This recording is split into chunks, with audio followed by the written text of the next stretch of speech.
Will democracy survive the next couple of years?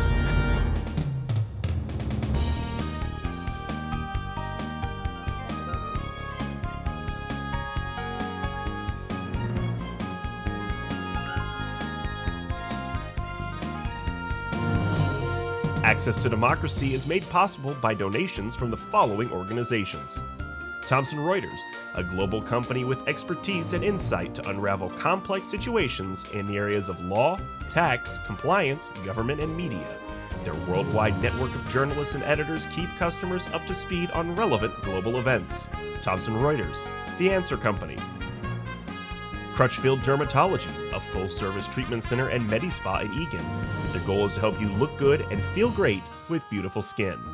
With service built around courtesy, dignity, and respect, Mayo-trained Dr. Charles Crutchfield personally treats each patient and is acknowledged as one of the nation's best physicians. Truestone Financial, with locations in Minnesota and Wisconsin, has proudly served its members since 1939. Truestone engages, educates, and supports its members to ensure they have the tools to empower their financial well-being. Truestone Financial, your neighborhood credit union. Learn more at truestone.org. Edina Eye Physicians and Surgeons, a division of Twin Cities Eye Consultants, has proudly served the Twin Cities for more than 55 years now, in 7 convenient locations. Using the most advanced technology combined with human touch, Edina Eye offers comprehensive services and dedicated specialists committed to excellence, with innovative procedures and expertise for the most advanced eye care.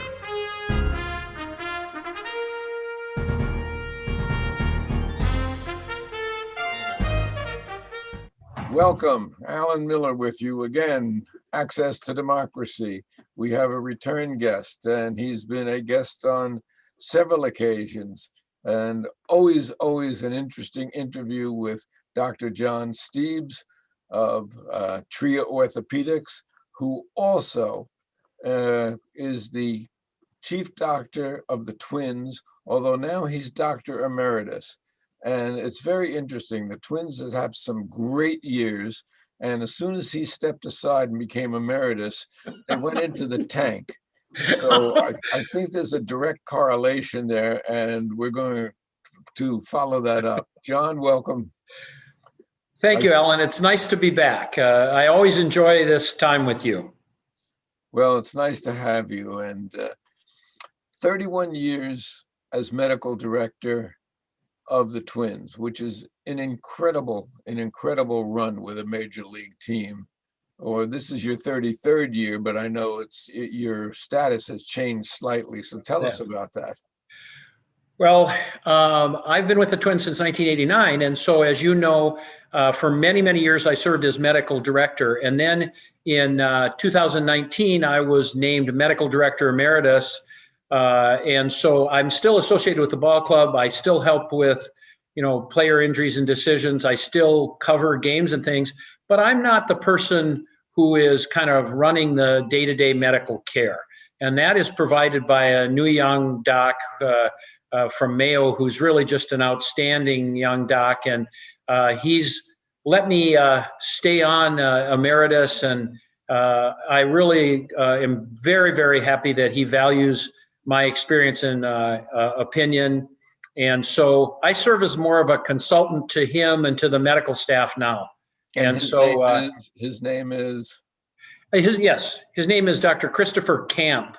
And he's a young guy at Mayo. So he commutes up here to take care of the Twins. And I couldn't have, handpicked a better doc, because he's just really very knowledgeable, very up to date, and a really good guy. And so I'm happy to say that I think the Twins, I've turned things over, or things are in good hands as far as medical coverage going forward for the Twins.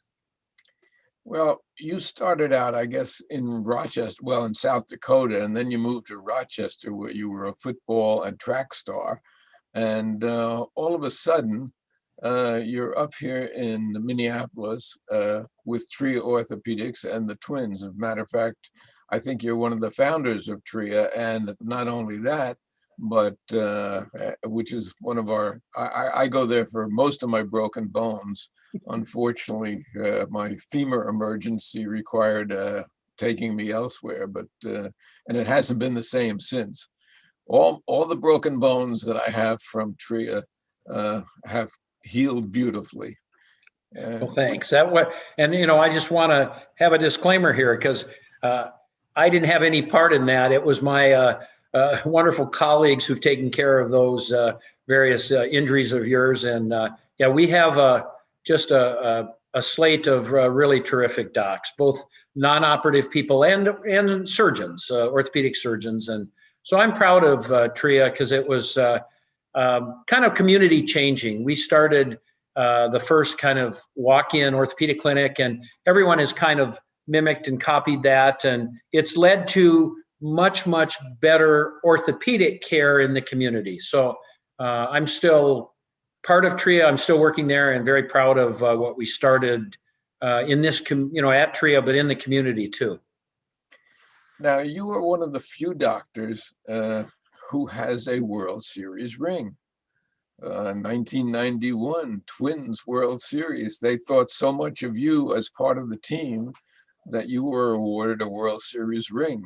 Well, and I think that that's the standard, Alan. That doesn't have to do with specifically me, but yes, you're absolutely right. I have a World Series ring. It was the third year that I had taken care of the Twins, and I basically said, I'm not going to have enough fingers for all these rings. And here we are 30 years later, and we haven't come close again. So it allows me to realize how special and how difficult it is to get to the World Series, much less win that. And for the Twins to have done that twice in a span of 5 years is pretty remarkable. A real testament to others and to the front office of the Twins during the 87 to 91 years. Now, I'm one of those skeptics who thinks that analytics has not helped the game. I guess age has something to do with that. But it seems to me that since analytics became so prominent with the Twins, that the playing on the field has gone down. And I don't know about injuries, but it seems to me also there's an inordinate amount of injuries with the Twins this year. Not only the Twins, but Major League Baseball in general. What's your feeling about that? Well, and there's 2 or 3 questions you asked there. So the Twins 4 or 5 years ago changed management and brought in some very talented young execs who really were going to transform our organization through the use of analytics. And basically, analytics is just computer analysis of the data that gives you all kinds of information on pitching, hitting, all the aspects of baseball. And so analytics is what makes for all these shifts that have occurred in baseball. You put 3 fielders on one side. The tendencies, how a person hits, where they hit the ball, what they do, their tendencies are known by everybody. So the fielders are shifted to try to prevent hits. And it has been very successful at that. Batting averages are way down. The hard part about analytics gives you tendencies, and it tells you maybe your pitcher's chances of getting somebody out, and why you make pitching changes and things like that. For an older, for a seasoned baseball veteran, say our former managers, a lot of people just like you, analytics in some cases may take away that judgment or that experience that a manager has, and that gut level feeling that he makes in a decision. Well, the computer says we should do this. And so in some respects, there's a question about whether it's taken away the inherent knowledge of the managers and of the front office and all the people involved in it. And the jury's still out. It's such a overwhelming, it's taken over baseball. And, those baseball purists, those people who have been around a long time, are naturally suspicious of something that hasn't proven to, in my estimation, certainly hasn't improved batting averages. It's helped the pitchers enormously. And it's changed the game. I mean, we've had 8 no-hitters this year for the first time in history, and the season's not even over yet. and Yeah. it certainly has helped the pitchers. And of course, also they've been doctoring the baseballs until about a month or so ago with foreign substances, and that helped them a lot also. And that's all about, Alan, all about the spin rates. And, I can't comment on that because I don't know exactly. Pitchers have used rosin bags and used certainly some foreign substances for a long, long time, but spitballs and actual doctored foreign substances have been illegal. But, pitchers have still used rosin and other things to get a good grip. And recently they have used other substances to try to get the best grip, which gives them a better spin rate, a better, tighter breaking ball, and does all kinds of things to confuse the batter. And so, yeah, that's been outlawed, and we'll see where that goes. I don't know how that's going to end up, but it's tried to level the field. I go back to the days of Leo DeRocha. Nice guys don't win. And what I like to see, and I don't see enough of it, and at least in my estimation, and it's taken away from the game, is Billy Martin charging out of the dugout and getting into a fury, or Ron Gardenhire slamming his cap on the ground and kicking up the dirt. And I think that's missing. And I think it's taken away a lot of the spirit from the game. I remember when Minkiewicz would be sitting in the dugout, he was like a cheerleader, or Brzezinski also like a cheerleader. And they look like corporate executives to me today. Yeah, well, and those guys had a bee in their bonnet. Both of them were intense competitors, and I took care of both of them over the years, and they were incredible. They just were a Leo DeRocha type who would get any advantage on the opponent that they could. And, one of the things that people comment on, in fact, in last night's game with the Yankees, commentators were talking about how steals in baseball stealing bases has just gone away. And whether that's the analytics saying that doesn't, sacrifice bunts have gone away. I was just going to raise sacrifice bunts. So classically what you and I have, the action of baseball has gone away. The value of single or moving a guy over on the base, or, hitting a double in the gap, everybody's trying to increase their launch angle and hit home runs. And certainly there's so many factors that have changed it. People are worried that it's made the game less interesting. And of course, for you and me, baseball is very interesting because it's a combination of strategy and pitching and situational things. But for the young people who have a choice between baseball, basketball, or football, there's constant action in basketball and football, and people don't stand around waiting for somebody to hit a ground ball. And so I have to believe that some of the changes have negatively impacted on what we enjoyed, the parts we enjoyed in baseball. And one of the things that's also gone away in the last several years is the fans. The fans have gone away in droves. The viewership on television has dropped here locally almost by 50%. And I attribute that directly to the fact that the game is less interesting for people, and that, our lives have changed also. Well, there are probably I'm sorry, Alan, to interrupt. No, that's okay. Go ahead. There are probably three factors that, to your point. One is I've talked to a lot of people who are still hesitant to come back to Target Field as a holdover from the pandemic and the social unrest in downtown Minneapolis. And you'd think that we'd be past that, but we're not. We're not past the fear of COVID for a lot of people. People aren't coming in, especially the Twins, aren't coming from out state for a weekend of baseball when there's still indecision about, well, if we come and all of a sudden, we got to wear masks, or the rules change, or they cancel a game for some reason, or there's some more social unrest. So that's affected it. Definitely the fact that the Twins haven't been successful for a multitude of reasons. They haven't been the Twins that you and I like to watch. That's affected it. And there's also the issue of viewership is down because Twins games are not readily available on TV like they have been. There's some issues with respect to the video, the providers, and getting access to Bally Sports and not having it be part of a lot of packages. So there's at least 3 reasons that the Twins in particular are struggling at the gate. Anytime the Yankees come to town, or, they had this 91 reunion this past weekend, and I got to see 20 of those ball players that I took care of 30 years ago. They all came back. And that would normally be a situation that would sell 35 to 40,000 seats. And they just had, 25,000 people there and for that special night last Saturday. And so there are a lot of factors playing into it. I'm getting windy, but I wanted to just address injuries in baseball are up enormously. And as medical providers, we're very concerned about that. It's not just one club.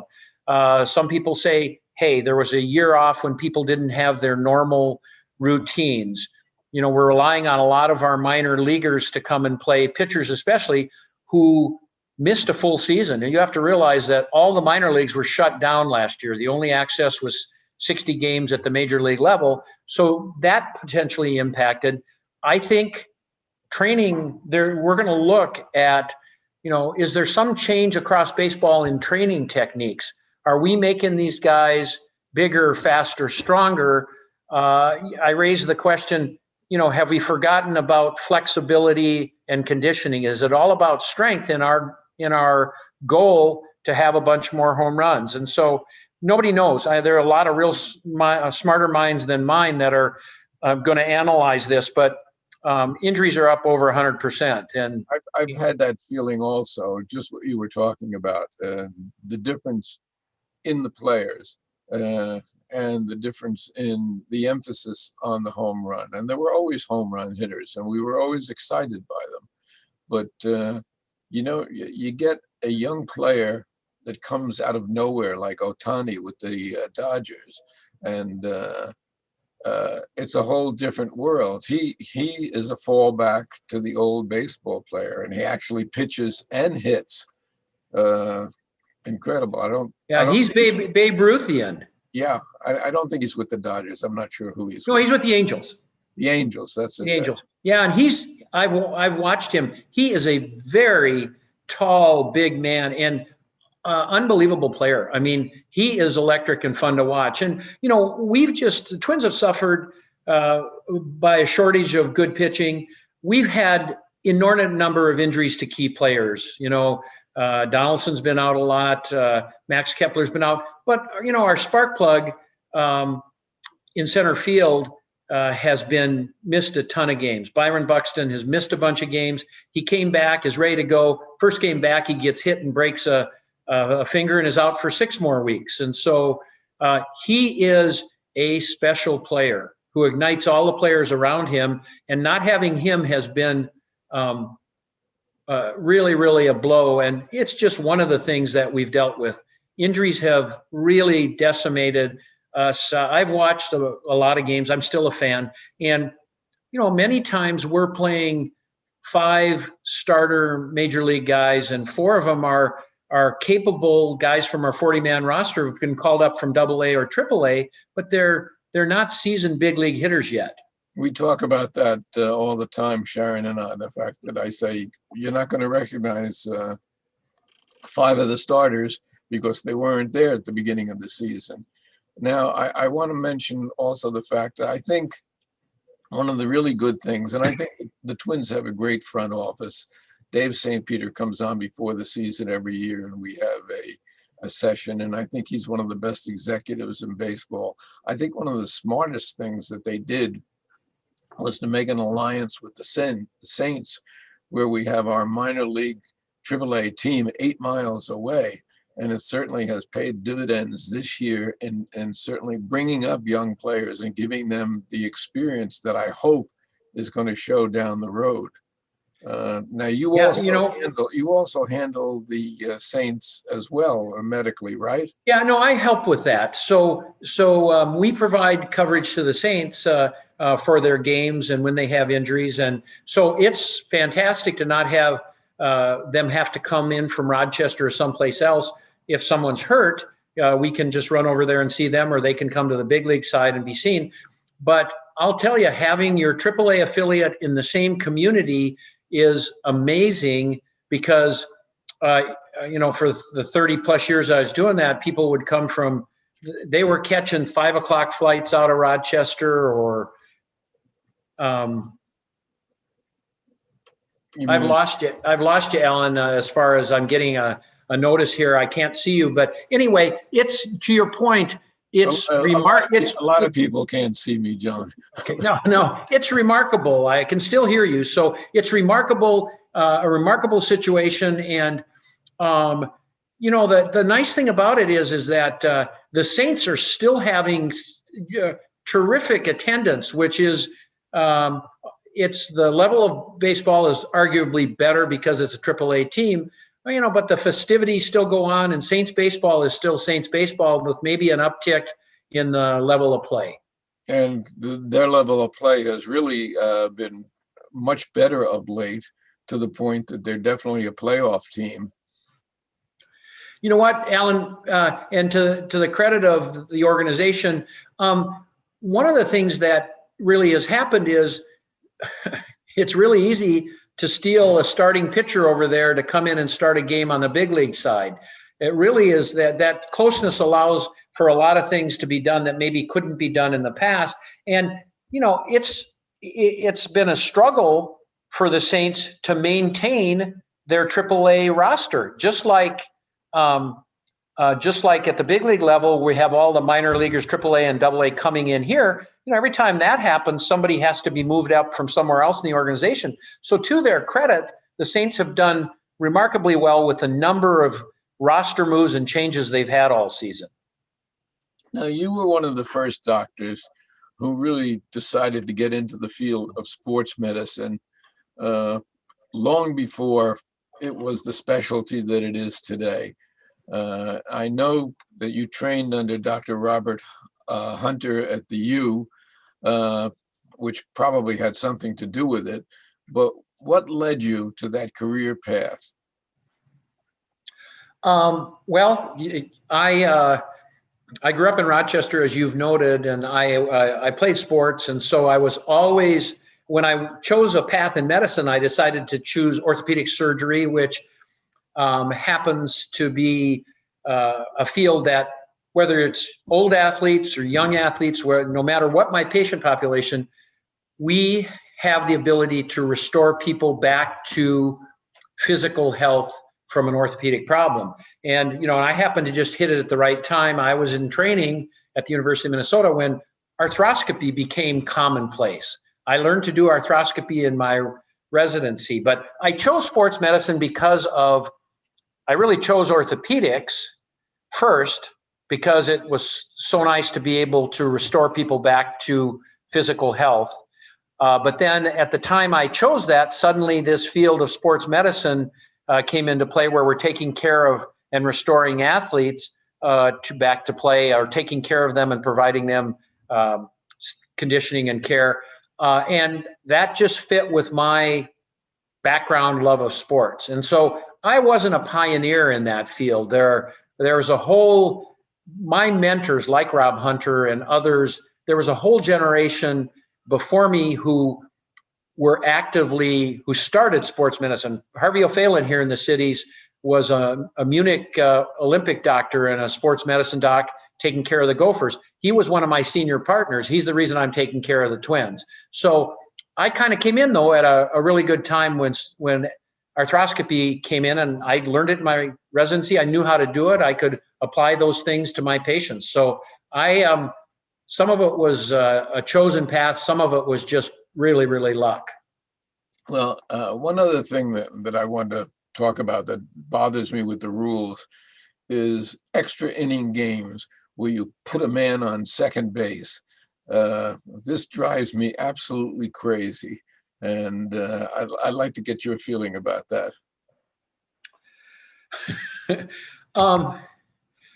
It's just such a, everybody's concerned about pitching. I don't know if this is going to be, it's probably going to be a longstanding rule, but it was geared towards preventing 15-inning games. The purpose was to get these games over. You and I both are are baseball purists. We've loved the game. So it's a change that was done for player health. I don't think it's added anything to the game. It's such an artificial situation, and it certainly didn't benefit the Twins early in the season. Now they've been a lot more successful more recently because they have Jorge Polanco. Well, that's true. And another thing I wanted to mention in terms of you is that I know you have good personal relationships with a lot of former Twins, it transcends your being their doctor, but it says something about you as a person that people like Kent Herbeck and others really look upon you as a close personal friend. I don't know the reason other than, I've had the opportunity to take care of hundreds of ball players over 30 plus years. And, I always say this, Alan, I started out being a big brother to them. When I started, I was 39, and Herbie and Randy Bush and Puck and Gary Gaetti and Gagne, all those guys on that 91 team were like younger brothers to me. They were in their early 30s, most of them. Most of them were late 20s, early 30s. Over the years, the players became not younger brothers. They became like my sons, and so since then it's become, now they're like almost like grandkids to me. But I just take individual care of them, and they know that I care. And so I've always tried to do that. I've always tried to take care of them and do what's right for them, instead of, not necessarily being the team doctor. A lot of team physicians don't get credit because they make choices that benefit the team. I always saw them as my patients, and just like my patients in the office, I do the right thing by my patients. And I think they respected that. And that's why I have close relationships with, guys who've left, Josh Willingham, people who've gone other places around the country call me still and ask me about their medical care. And I'm incredibly flattered by that. Well, of course, I call you when my dog has a torn ligament and ask you if you can take care of it. Yeah. You know what, Ellen, it's an incredible compliment to me that these ball players who are highly honed professional athletes will come back to me with questions, and they have my phone number. And, a lot of my patients have my phone number. They can call me, and if they have problems, and I'm still been delighted to take care of people over 36, 37 years. And until next June, I'm going to continue to do that. And we've actually run out of time, but I want to ask you one final question. How's your golf game? Well, I'm having a hip problem right now. My golf game is terrible right now. It's non-existent because I can't play. I've got an arthritic hip, and I've got to see one of my colleagues and get it fixed. And the hard part, Ellen, is I don't know how it became arthritic. It just 8-10 weeks ago, it was suddenly hurting me, and golf didn't help it at all. And so I've got to get it fixed before I get back to my golf game. And then maybe I can be better. Bionic. Well, we wish you well. We wish the Twins well for the balance of the season, as we get to see some of these new young players. And we've been talking with Dr. John Steubs, who is always an education and always a pleasure to speak with you. And John, thank you so much for once again giving your time to Access to Democracy. Thank you all for tuning in also. Ellen, you are very welcome. It is truly always a pleasure to talk to you and talk baseball and life. Take care. You too. Thank you.